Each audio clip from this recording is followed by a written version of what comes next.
Greetings, my excellent friends. It's only the hottest day of the year. Again. Oh, no. Welcome. I want to welcome all to the Thurrock Garden Centre in Thurrock. Like Turok, the dinosaur hunter. A fellow once got on the bus looking to find Thurrock Garden Centre, and all he could say was Turok. Turok, Turok. I'm sat on the bus thinking, where's the velociraptors? Let me at them. Let me at them. Velociraptors, right, ain't all that. If a velociraptor is your favourite, you're wrong. Do you know the best dinosaur of all time? Yeah, well, it ain't a velociraptor. Schneid-y little schneidster. Gotcha while you're still alive. No, what's that? Don't like him. I'd cook it, and I'd eat it, and I'd gladly kill it. But how can he be your favourite if all he does is go around schneiding everyone up, slicing them up? That's a velociraptor. No chance, mate. If you ain't got a T-Rex as your favourite, at least, instead of if everybody changes their mind now quickly about velociraptors because they're schneids, right? Change your mind quickly and you'll all put your hand up and say T-Rex.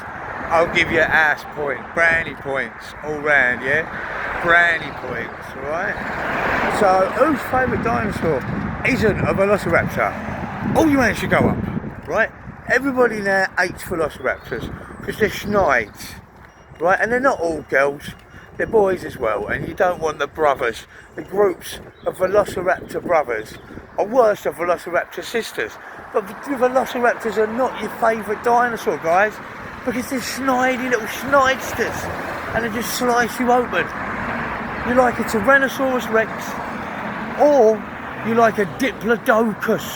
Whatever happened to a good old Diplodocus? And I'm telling you, there's no way.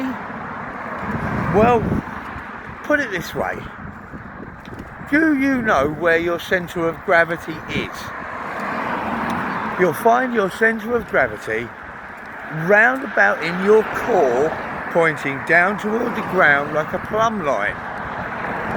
Consider the Tyrannosaurus Rex's head the size of a Mini Cooper made in Great Britain. Thank you very much. Now, T-Rex's head would have weighed approximately probably half as much as a Mini Cooper, a red one. Now, in order for the T-Rex's centre of gravity to enable him to be able to perambulate and walk, there is no way on earth he could walk along with his head outstretched. Because where's his centre of gravity there? His legs, and despite he would need a 50-foot long tail to be able to walk like that. Do you get it? He couldn't support his massive head even with his massive legs and stubby little tail.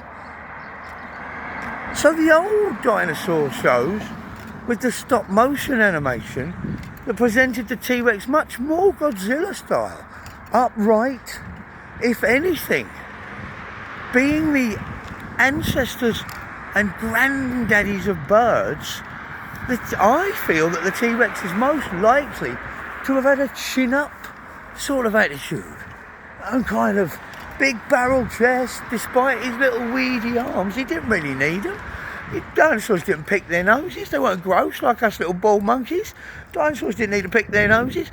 Just when you see a velociraptor try and pick its nose, go on, pal. That's what I'd challenge a velociraptor to do. Why don't you pick your snot box, you dirty little schneid? Yeah, so whose favourite's a velociraptor anymore? I should hope not. Whose next favourite is a Tyrannosaurus Rex? I should hope so. Now, who likes the dinosaurs that live in the sea? Absolutely humongous. Let's cut live to Jason Statham lookalike, Jason J-Stay. Who are we going to call him, Jay? J-Stay, you've taken on the Meg, not once, not twice, but 3D times. Why do they call it the Meg, J-Stay? That'll do. Triceratops, Stegosaurus. Nobody took a bite out of the Stegosaurus, okay? This is a stone cold fact. Look at the consider the Stegosaurus. Unless you could roll it on its back like a tortoise and take a bite out from its belly, there is no way, no earthly way a creature could take a big chew-its bite out of a Stegosaurus. They ruled the herd, the Stegs. Unlike the Triceratops had a lovely, great big flabby meaty belly. You're going to take a big bite out the side of a Triceratops. So they weren't as good in the field and sturdy in the field as the Stegs. Nobody bit the Stegs, okay? So who else did we have? Well, you have your brachiosaurs, which are your chunkier Diplodocus or Diplodocuses, whichever way you want to call it, tomato. It's a Diplodocus or a Diplodocus. What part of Scotland are you from? I'm from Boston, England. Well, you what? Diplodocus, Diplodocus. Now the Brachiosaurus, the one from Sir Richard Attenborough's outstanding performance of introducing, Sir Richard Attenborough there just waves nonchalantly across at the brachiosaur, and you see this brachiosaurus for the first time. That's more likely how he walked, because of course he had a huge head supported by a huge neck that would have meant that his centre of gravity fell straight down from his cranium to his front paws.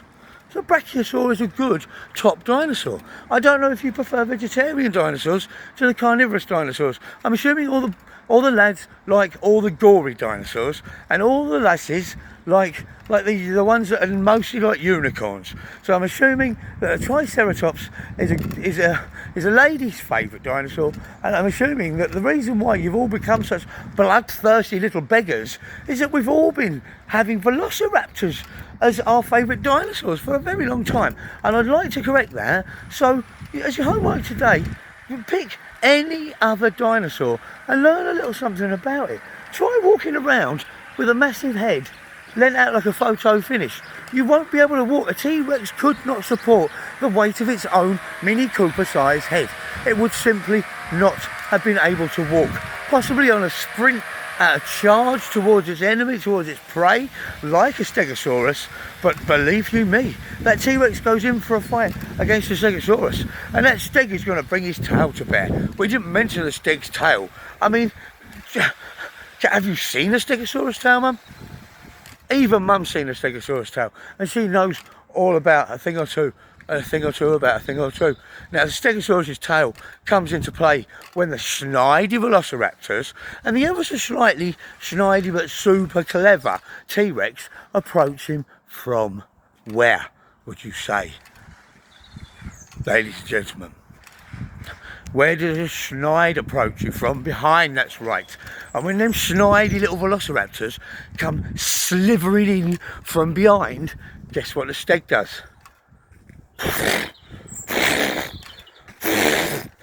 That's what the Steg starts off doing, because he's got wind of the dirty little rotters coming from a mile off.